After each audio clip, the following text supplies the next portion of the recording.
420 নম্বর অধ্যায় সম্পূর্ণ হইলা।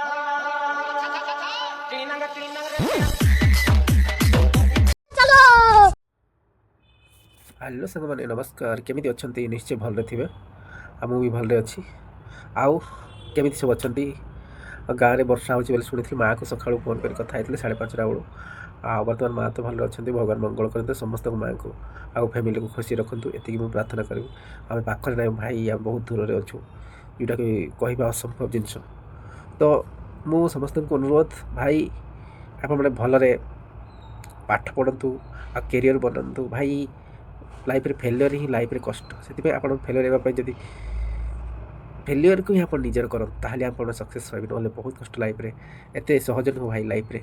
ସେଥିପାଇଁ ମୁଁ ଅନୁରୋଧ କରିବି ଆପଣମାନଙ୍କୁ, ଭଲ ପାଠ ପଢ଼ନ୍ତୁ ଆଉ ସମସ୍ତଙ୍କୁ ସମ୍ମାନ ସଦ୍ଭାବନା ଆଉ ବାପା ମାଆଙ୍କୁ ସ୍ନେହ କରନ୍ତୁ। ନିଶ୍ଚୟ ଆପଣମାନେ ଲାଇଫ୍ରେ ସକ୍ସେସ୍ ହେବେ।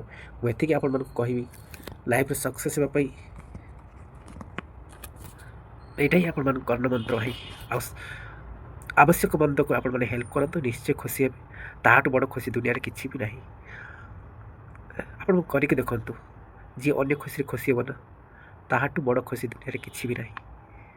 ଆଉ ଯେଉଁ କହୁଛନ୍ତି କଷ୍ଟ ଏମିତି ପାଅ ସେମିତି, ଈଶ୍ୱର ଯାହା କରନ୍ତୁ ପ୍ରାଣୀ ମଙ୍ଗଳ ପାଇଁ। ଆପଣ ନିଶ୍ଚୟ ଜାଣିଥିବେ ଭାଇ, ହାର ମାନନ୍ତିନି, ଜିତିବାକୁ ଚେଷ୍ଟା କର, ନିଶ୍ଚୟ ସଫଳ ହେବେ। ଆଉ ରହୁଛି ଭାଇ, ବନ୍ଦେ ମାତରମ୍। ଆଉ ଯଦି ଭଲ ଲାଗିଛି ନିଶ୍ଚୟ ସେୟାର ସବସ୍କ୍ରାଇବ୍ କରନ୍ତୁ ଆଉ ହେଲ୍ପ କରନ୍ତୁ ଭାଇ। ବହୁତ ବହୁତ ଧନ୍ୟବାଦ video ଦେଖିଥିବାରୁ। Subscribe the channel and like, comment, share.